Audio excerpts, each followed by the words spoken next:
Morning everybody, thank you for coming.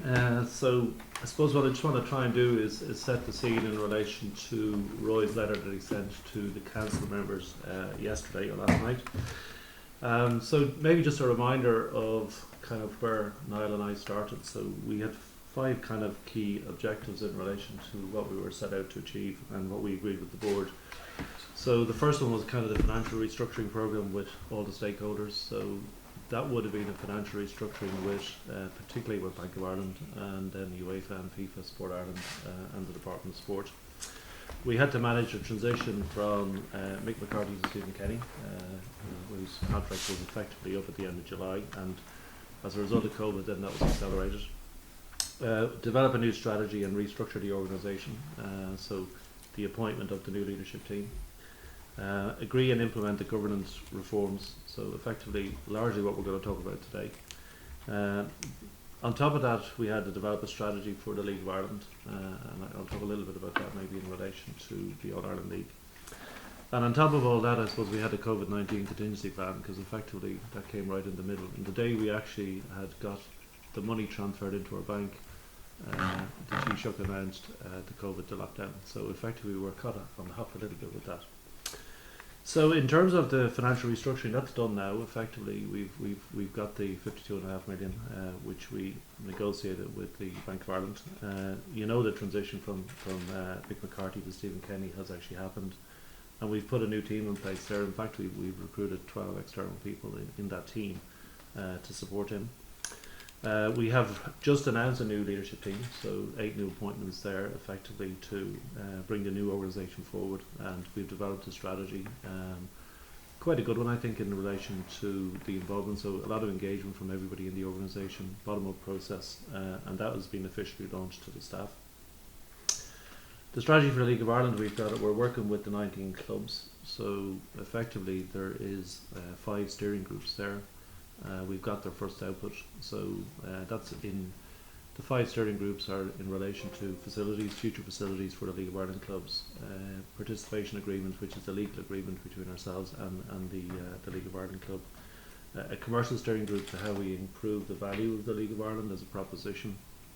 We have the competition structure, how do we make the competition structure more meaningful from a commercial point of view. And then the last one is basically the discussions we'll be having with the IFA in relation to any future cross-border competition. So they're the 5 kind of steering groups. We've just appointed David O'Connor from BDO to bring all the outputs from that into developing a strategy for the League of Ireland. So that's kind of the last piece of what we've been doing. So let me go back to, I suppose, to what we're here today about is really the reform. So that has been, I suppose, the bigger challenge for us.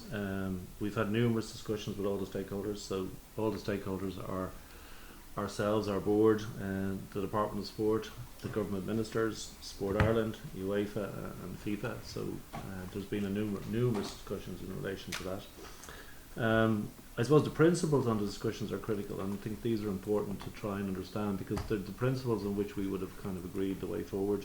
So the first one is the AGM is the supreme legislative body, so the Constitution is the responsibility of the association, and they can really make decisions themselves. I think sometimes there's been a bit of confusion around who's lending the money and what the terms are versus imposing things on the Constitution. The AGM will always decide what's in the Constitution.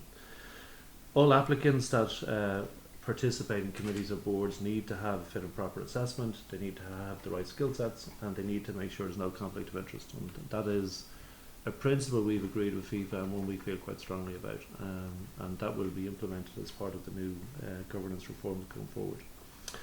We've literally adopted best practice from FIFA and UEFA, so anything they have in place we've copied and adopted. They have been with us all the way on the journey. From the very first day we met them in March, we've really adopted and used their best practice, and they have a huge amount of expertise and competency in relation to that, so there was no need to ignore them, and they have been hugely supportive. 12 directors with diverse skills, so 6 coming from the football community as we would call it, and then 6 independent directors, and they just need to have diverse skills. There's no other real criteria put down around all that. The board of directors will be fully accountable to the AGM, so the AGM or the supreme body can always make a decision, and indeed they're ratified by the AGM. So again, coming back to this point that the AGM is the legislative body and always will be. So those principles mean that we will get the restoration of government funding and full support. So you've seen a letter which would have come from UEFA and FIFA, which is actually supporting 100% what we're trying to do. What we're moving into now is an information meeting with the council on Friday. So just to make sure they fully understand, it's well a lot of any questions that they would have in relation to what I'm talking about, particularly in relation to governance reform. So we'll be able to answer those. A lot of it is already outlined in the letter that we would have sent. But ultimately, the main meeting is the EGM on the 31st of August. And that EGM really does have to approve the points and principles we've talked about here. So from our point of view, I suppose that the time for discussion is all over. It's time for moving on to get our big opportunity for the association to move forward. There's a lot at stake. There's a lot of funding at stake. I think if I look at the association, we're definitely below our weight in relation to facilities, the support we get financially, both from sponsors and from the government. So there's a lot of play here, and it's quite an important time for us. So getting it over the line on the 31st is going to be a pretty critical success factor for us in the next 3 weeks. I think the important thing for us is making sure everybody understands the detail, because there has been all sorts of commentary, and I think we just need to make sure all the key stakeholders, council members, AGM members, and all the people, the volunteers on the ground, the people that really are really important in the association, fully understand exactly what is being proposed and what the implications of it are. So Roy sent a letter to the council members last night, and that letter did attach the letter from FIFA and UEFA. And we're now looking forward to moving forward to the meeting on Friday, and then subsequently start to communicate with all the key stakeholders, as I would have said. And really, this is a chance really to kind of communicate that to you and really answer any questions you have in relation to the association, or in any question you would have in relation to anything that we can do, because it's been a while since we've kind of sat down and spoke to you. Over to you. Where is the EGM going to be? Probably be in the Red Cow. The council meeting on Friday is in the Red Cow. Yeah. I think it will be, because a lot depends. We were expecting some changes and may well have had it in the Aviva Stadium if we could have, but the restrictions there were just too onerous for us, so it'll probably be in the Red Cow if that works on Friday. If it doesn't work on Friday, Tony, we'll be changing it to somewhere else. Was there ever a time where Roy was going to speak to us? I think he's definitely going to be there on Friday. I mean, I think they feel as a board, it's executive. We were doing a lot of the work really in relation to all the discussions with all the key stakeholders, and I've been involved with Sport Ireland, Department of Sport. The board were involved with ministers, and the board were also involved with UEFA and FIFA. So we've had a lot of discussions, and a lot of us around clarity and just trying to clarify some of the things I'm talking about now. Because there was some misunderstandings around the requirement of stakeholders who are providing funding versus demands that are being put on the Constitution. So the AGM is always the supreme body, always was, and always will be, and ultimately they can make whatever decisions they want in relation to what they do. I suppose people can then decide whether they want to work as a partner, but I think where we've got to, we're reasonably happy with, the board are happy with, all the key stakeholders are happy with. So we now have to communicate and convince everybody else that it's in the best interest of football. Yeah, but you clearly see that there's convincing to be done. That a lot of people in council don't seem to be too happy. That someone like Roy, a lot of people haven't even met him. He's the one who's sending the letters. There was a lot in that letter last night to consider. How are you going to go about convincing those people between now and Friday, and indeed on Friday? Well, on Friday it's an information meeting, so we've got to convince everybody by the 31st of August. So I think what we see Friday is a real opportunity to really communicate, and to be fair, Tony, until we got to a point where all the key stakeholders met and they met each other, there was no real conclusion around what it would look like. So we actually achieved that last Friday. So as a result of that, now we're out communicating, and Roy will be there on Friday, and he will meet all the council members, and he will answer all the questions that they have. But I think the key thing for us is communicating very clearly what the outcome is. And I think there's been a lot of misunderstanding around with council members around what it actually means. There's a hell of a lot at stake, isn't there? There's a hell of a lot at stake. Yeah, I mean, this is a really important time for the association because, I mean, to be fair, we borrowed 52.5 million. We needed the money. We were bust really, and we need that money to be able to go forward. We need the confidence of the key stakeholders. We need to build trust. We need to build back our reputation. It was seriously damaged, but both publicly it's been seriously damaged and with our key stakeholders. And we need to prove to everybody that we can put in the proper governance reforms and that we're serious about it and that we'll deliver on it. And at the same time, we need to respect. I suppose we need to respect the AGM and what it actually stands for, and that we're not taking away ultimate control from the people who actually run football. And that's actually what we're doing. We've seen in the past, though, that the AGM had little or no power. There was little or no questioning at AGMs. What do you expect to be different from AGMs going forward? In what manner? Well, one of the things we're going to do, which we're not going to do immediately, is we're extending basically the council. One of the suggestions would move council to move to what's called an assembly, so more democratic sort of voice. So that's increasing the number of people at the AGM. There's a bit of science around that in terms of making sure the people that are at the AGM reflect the actual game itself and the association. So number of players that you look after, number of clubs you look after, number of leagues you look after, the role that you would have, and there's going to be other interest groups brought into that. Plus the plan is to make sure it's provincial, make sure it reflects the professional game, and make sure it reflects all the other interest groups as well. So, I think we've got to encourage engagement. The next 3 weeks for us are all about trying to sit down with all those key stakeholders and making sure they fully understand. I mean, I'm not sure they fully understand what is at stake.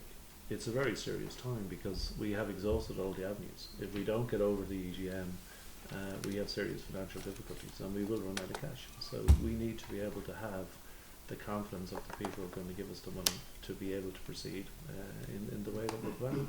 One of the things that seems to be key in the lack of understanding, though, is how the agreement regarding the board of directors changed from 4 to 6 independents. Can you explain the process of how that happened? It simply happened, Tony, as a requirement of the government who were providing the money. I mean, it never came from anywhere else. I mean, I know there's a rumour going around of where the 6 and 6 actually came from. There is a requirement from the stakeholders who are providing money to have a balance of diverse skills, and that's 6 and 6.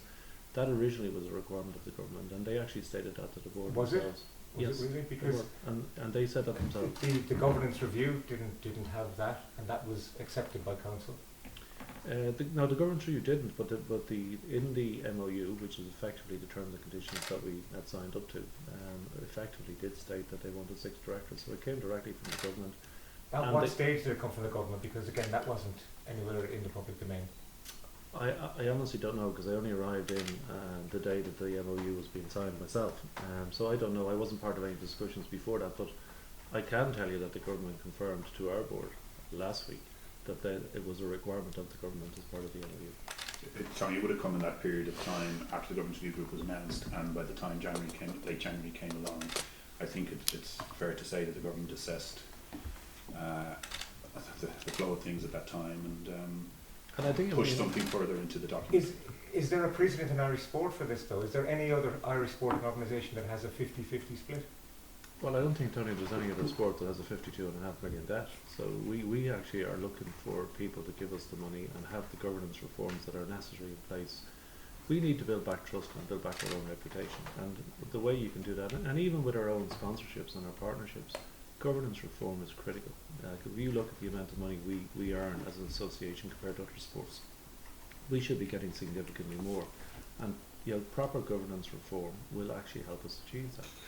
Now, whether 6 and 6, the AGM or the Supreme Body can ultimately decide whether this is adding any benefit or not. If independent directors are not adding benefit to the association, they have every right to change it. But they at least will have some evidence at that point to prove that they have some reasons why it doesn't work. And it's up to now the independent directors to show how they can add value from a business context, and it's up to the football community to see whether or not they are adding value. In a 6 and 6 split though, who will have the casting vote? Tony, can I just run that out? This narrative is developed 6v6. It's 6 plus 6.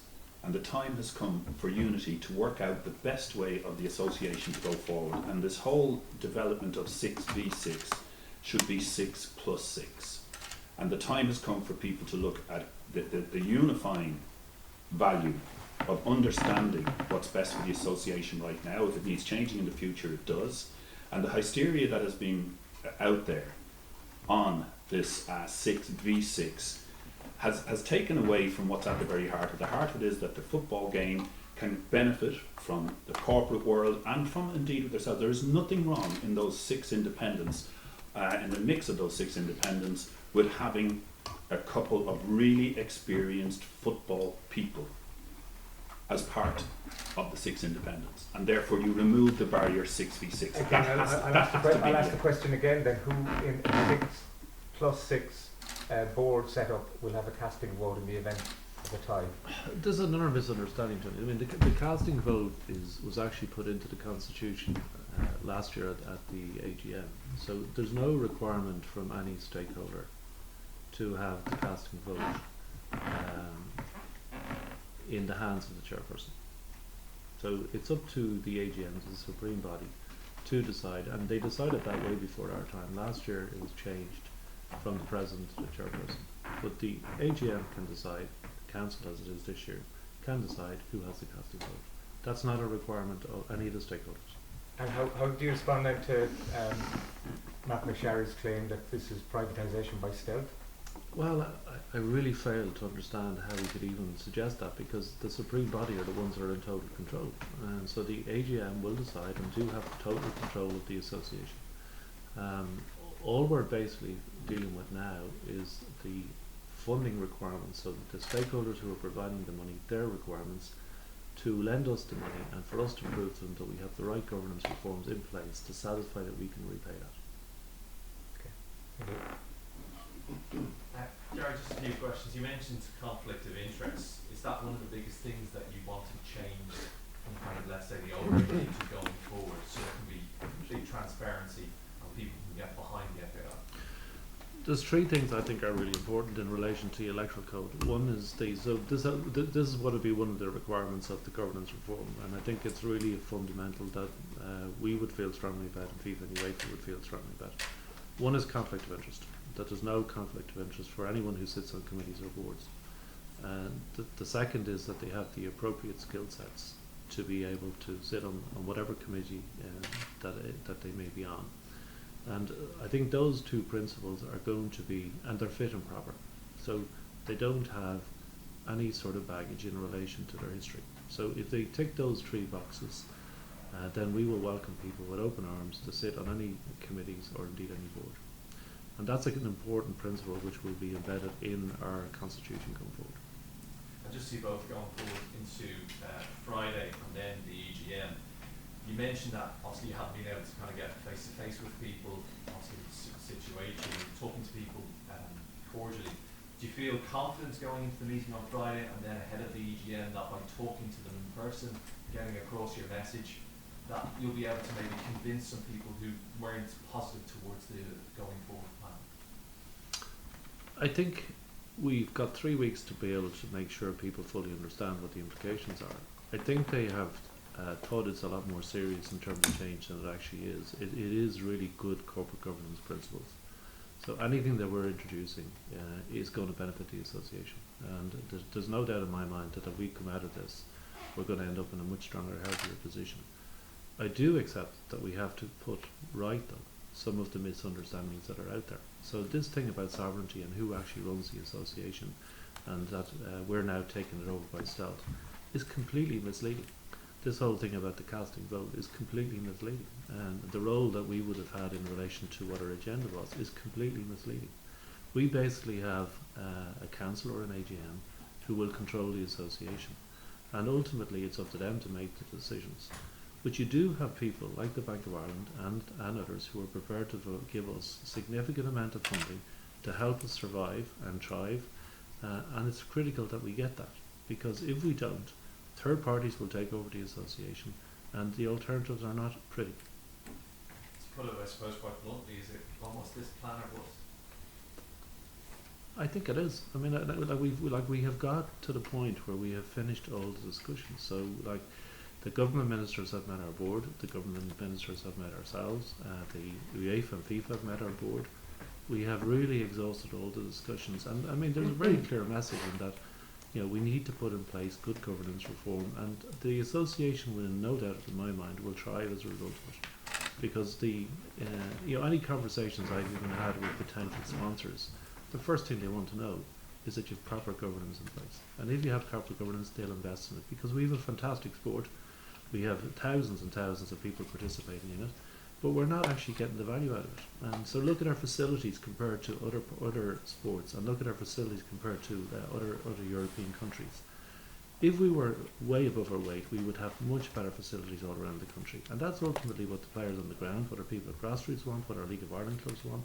How do you get that? You get that through proper confidence, funding, through government and stakeholders who are interested in helping you. There's a lot to play for. It's about returning the trust, Will, to the game that's obviously missing now, and how do we best do that given the financial predicament we find ourselves in, and the misleading stuff that's out there. You know, you're right, COVID-19 has meant we haven't had a series of meetings, we haven't been able to go face to face with people, we've just got on with it while the narrative went the way it did and hysteria crept in, both politically and you know, in media in general. We try to remain diligent, get the best position on the table for discussion, and the Red Cow on Friday will be a big day.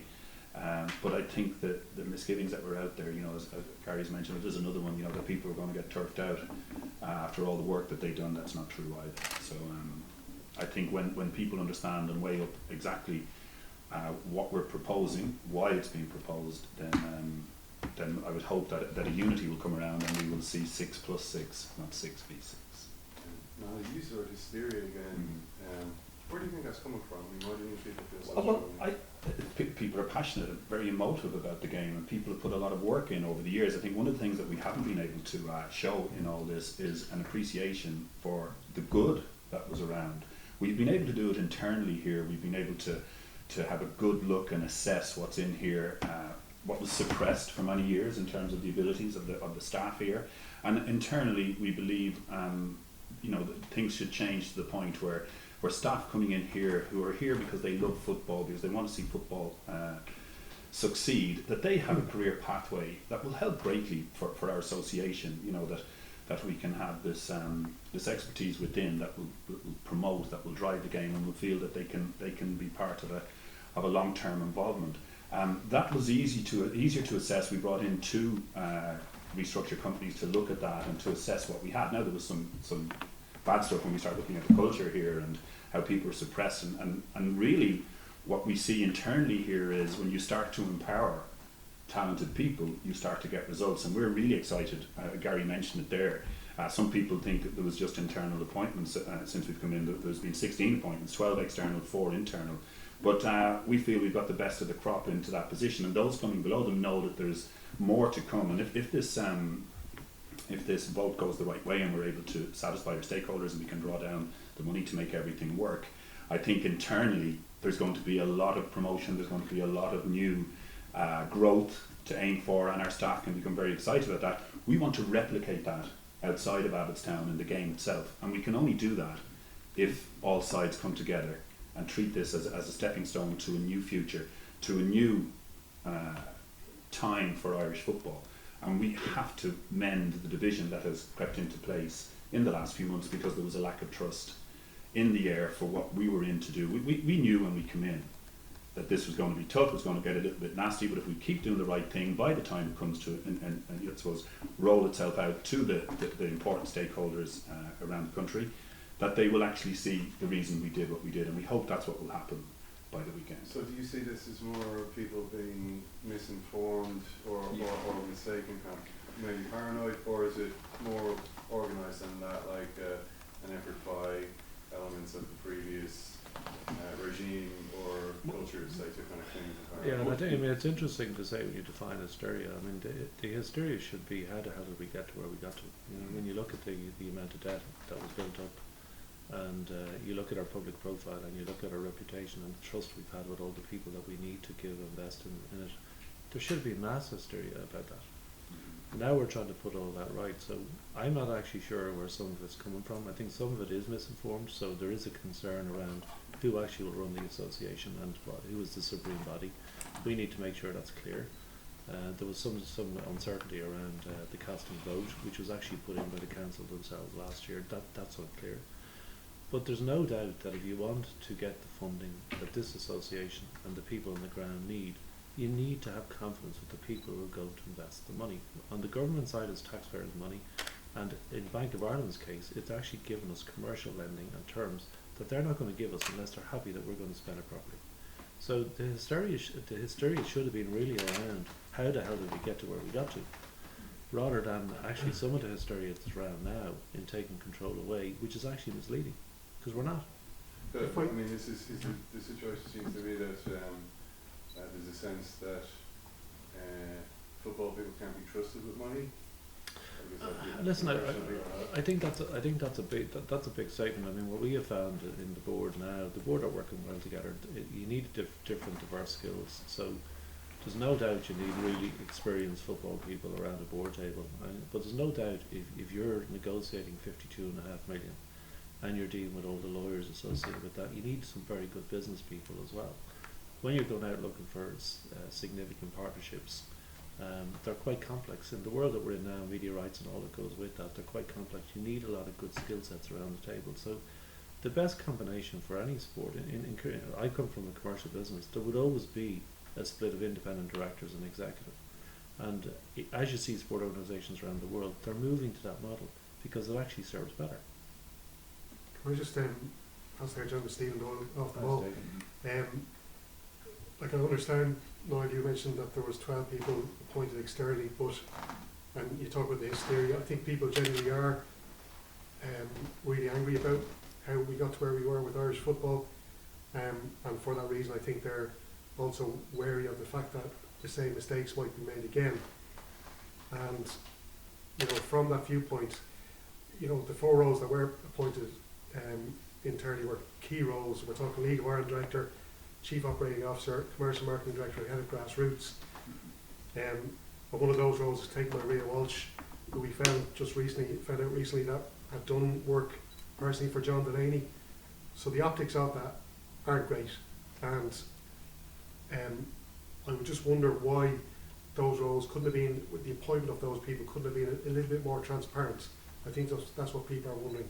Okay, I'll tell you what we did. I mean, we came in, we arrived in February, and effectively we got involved with the staff pretty much straight away. We got everybody engaged in what we would call a bottom-up process, which was, we asked them the question, what would your unit look like if it was perfect? We were trying to develop a new strategy for the association. We brought in 2 external groups to actually help us with that. Yvonne Clancy, who was an external strategic consultant, and then we brought in Uchus Perstein, who were doing the CEO process as well, to review some of the capabilities and the competencies that we had. And broadly speaking, 3 or 4 people came up through the system and that were exceptional in terms of the assessment that we would have had, and there was an independent assessment there. We wanted to give a message in that part of the association that if the talent was in here, we were going to promote from within, because there was a pretty poor culture here and a serious lack of confidence in the team that was in place. And we felt it was important, if the talent was there, which was independently assessed, that we would actually promote them. At the same time, when we sat down with Stephen Kenny and we asked him the same question, we've actually recruited and brought in people on the football side. So we've actually brought in 12 external people on the football side. If you look at the senior leadership team now, there's 10 on that team, including the 8 appointments that we would have made. There's myself and Niall that are there at the moment on an interim basis. There's Stephen Kenny, who actually is sitting in when it suits him, to be honest with you, in terms of the role that he would have. And we've 2 people promoted from internally. So on the senior leadership team, there's 50% of that team is new. On the international team, we've taken in actually 12 people. So we've actually assessed the skills that we required on both sides. And there was a balance between promoting the people internally that had the skill sets to do it, and actually looking for external support where we felt we needed it. just on that as well, because I know you talked about conflicts of interest, and we can't have that, especially at board level.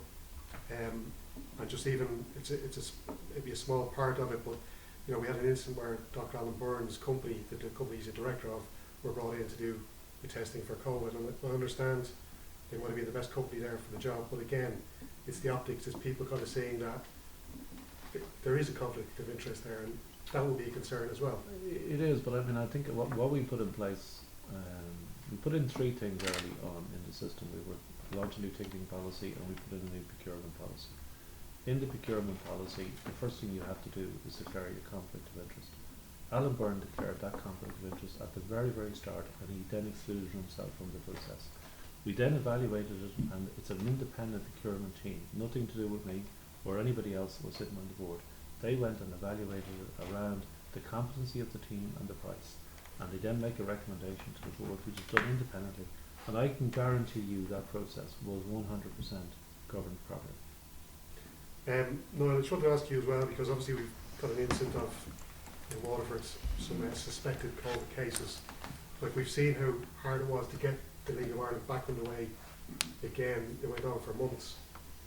What are the contingency plans if there is an issue here with COVID and we see an outbreak within a club, or you know, that could hopefully not get even further? Yeah, as much as we worked on getting the game back and making the game safe to return, there was always the contingency plans in place that should COVID-19 cases start to spark in football clubs, that we react. And you know, again, this all probably comes down from NFET, who are advising the whole country on procedure, and so those procedures are being followed, and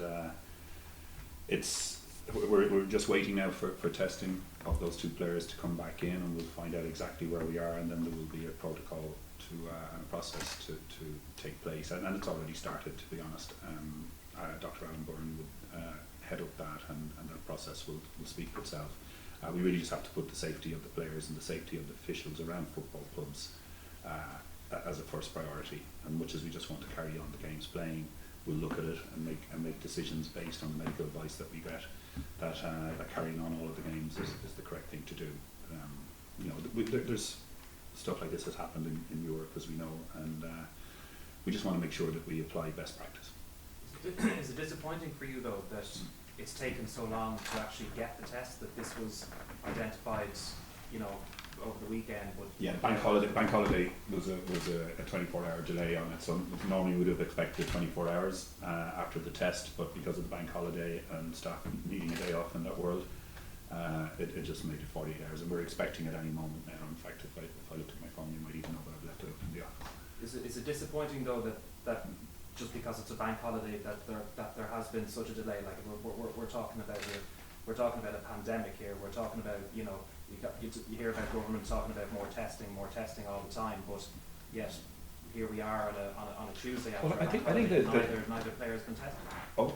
Sorry, the results hasn't come back yet. I wish I had the control of that, but I don't. And we were led to believe, you know, in the midst of all tests that we would carry out in this period, that we'd have the results in 24 hours, but the bank holiday intervened in that, and so we're a little bit delayed. You know, we that's out of our control.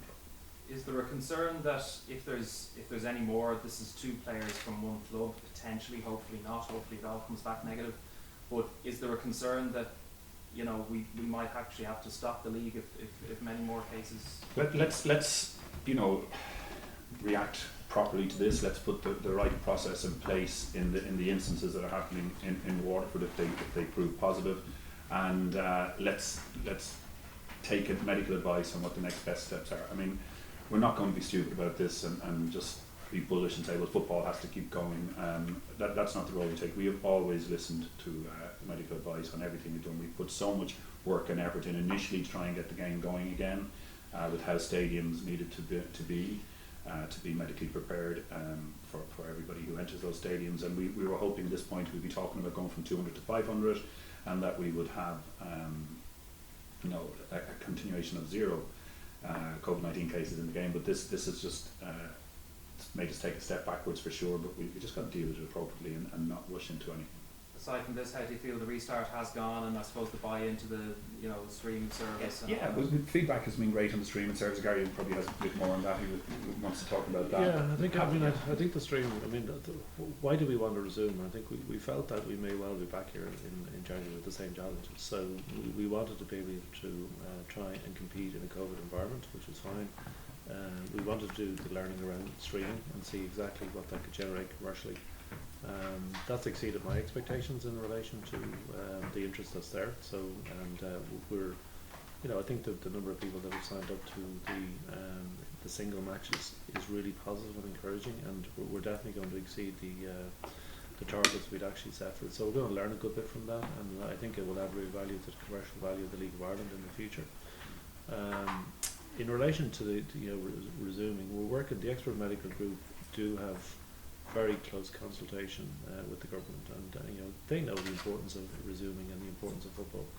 And they will definitely take the necessary measures to make sure that we take all the necessary medical precautions, but they will want football to continue. So we've been very much guided by them. So are we glad we did it? Yes. We've learned a lot out of it. We'll continue to learn, as in the Waterford situation.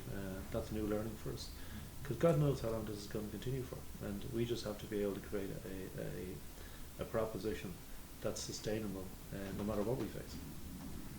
In terms of the All Ireland League there, because there was the recognition, what was it about, I think nearly a month ago now, that the League of Ireland clubs had requested this be looked into from the UEFA standpoint.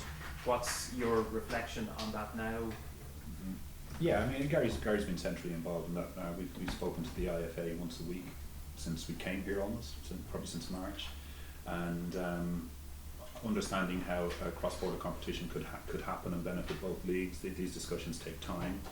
We're doing it at the highest level. I think Gary will give you a little bit more on it, but I think we both want what's best for Irish football, and if that situation arises and if meat appears on the bones in time, we'll all be happy with that. I think I stated before I came in here, I'm an admirer of the plan, and we like the group Hypercube that came in, who put the first bit of meat on the bones that we could see, and there's a process in place, but like all processes we have to be very careful. There are other questions to be answered, and we have to be very respectful of our counterparts in the IFA, but I've really enjoyed working with them to this point, and Gary will tell you more about where that may lead. I wouldn't add much more. I think we opened discussions way in advance of getting the letter from the clubs, so we would have bought into a lot of the science and research behind the Hypercube sort of initiative. I think, like everything else, you've got to build trust, and you've got to build a commercial proposition, and you need a few stakeholders to buy into it. We're very supportive of trying to create a much more productive proposition in the League of Ireland, and it needs a number of things, not just an All-Ireland League. An All-Ireland League don't solve a lot of the fundamental problems there. We need much better facilities. We need the national underage leagues coming in through the League of Ireland structures. We need much more cooperation between the national underage structure, schoolboy clubs and League of Ireland clubs, and we've got a brilliant opportunity to be able to do that. And you won't get a magic wand to say if we actually now can play on an all-Ireland basis that the proposition is going to get much better. We just need to improve the overall ability, and we have a great chance to be able to do that. And we have a 5-year plan, and I think we'll try and deal with that, and All-Ireland League is part of it. And in terms of the cooperation then between the FAI and the IFA, how has that been working? What have the discussions been like? I think is it all but two clubs up north are in favour of it, but in terms of a general standpoint of the IFA, where does it stand? We get on very well with the IFA, and we're both firm members in UEFA, and we have a very good relationship. I think we've been both coming from the same position in relation to proving the case beyond maybe where Hypercube actually went, that there is some value in this. So they're positive. They're very positive, and I think we need to sit down with UEFA as well and see that they haven't been around for a month, and they've other things. There's going to be timing around when we should talk to them about all this. At the moment, they've got a lot of things on their agenda, so it's on the agenda. It's certainly something we're interested in. We've very positive engagement with the IFA, and we have a very good positive relationship with them. And finally on that, are there roadblocks in those talks, and if so, what are they? No, I mean, I'd say roadblock. If we say roadblocks, I think that we would all just want to make sure that what we think is a future commercial competitive proposition actually makes sense to everybody and understand how that impacts all the key stakeholders. So it's like everything else, manage the risks and try and understand that what we think we're going to get out of it, we actually are going to get out of it, and that we cross the T's and dot the I's on it. I mean, that's what I would see as the roadmap with them, and you know, it's sensitive enough in loads of ways as well. So we need to be a little bit careful around, you know, what we say about it. No, just quickly, Just conscious, sorry. what's your future with the FAI now? Like, there was some suggestion you might take on a different role, or So technically I was given a 6-month term here, and very happy to do that, and that term is actually up, but I have been asked to stay on till at least we get to the end of August to the meeting that will determine where the association goes, but assuming Friday goes well enough for that meeting to have that relevant importance, and at that point then we'll see where we get to, but I'm not contracted beyond that. it's possible you might stay on with some I, role, or I, it really just sees how all this works out and plays it. I'd keep that open, yes or no. You know, I think it's been a hell of a 6 months. It's been a great learning curve for me. I've been involved in football for 35 years, but this has been exceptional. Throw in COVID-19, and kind of passed me by. I was on a Zoom call for COVID-19. I think I did 14 in one day, and so you know, it's incredible the depth of work that's needed here. There are more staff needed, you know, in various areas if we get the right way going forward. But I'd just love to see unity break out, because we're not going to get anywhere while this agenda remains fractured.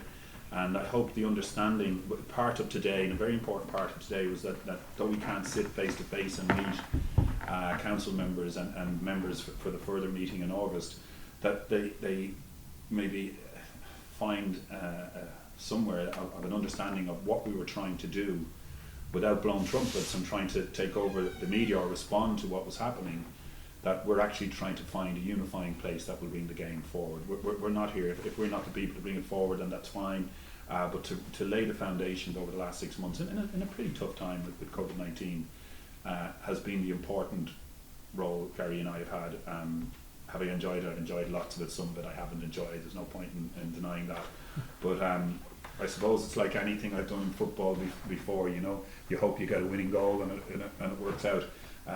I just hope that the biggest thing I would hope for, which has nothing to do with me going forward or anybody going forward, is that unity breaks out here and grasps this opportunity to bring the game forward, and you know, the nervousness and the emotion that's out there around the potential change in the association, that if it's looked at more deeply and explained better at the meeting on Friday, and by the time that the EGM takes place, that there's a correct pathway for us to go, and whoever's on that pathway after that, then that's fine.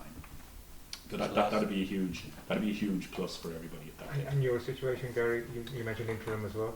I would nearly copy what Niall has said. I mean, I think we were here to do a job. I'm totally focused on trying to get to the end of the EGM. I think fundamentally, if we get over the EGM, the association will be in a really different position. And whoever takes over, I think the framework and the infrastructure is down now there to bring it forward. And would you have an interest in staying on in some capacity? I'll see, Tony. I'm totally focused on where I'm at, because the challenge is significant enough for the next 3 or 4 weeks, and you know, at the end of August, if we don't get where we want, well, then the conversations are relevant. So I'm really final focused. question then: are any changes to the memorandum of understanding possible? No, I mean, I think the memorandum was cast in stone. The memorandum of understanding. It's trying to understand the implications of that and what it actually means, and that's where the misunderstandings have actually arisen. So there was never anything in the memorandum of understanding that takes away the supreme control. There was never anything in relation to the casting vote.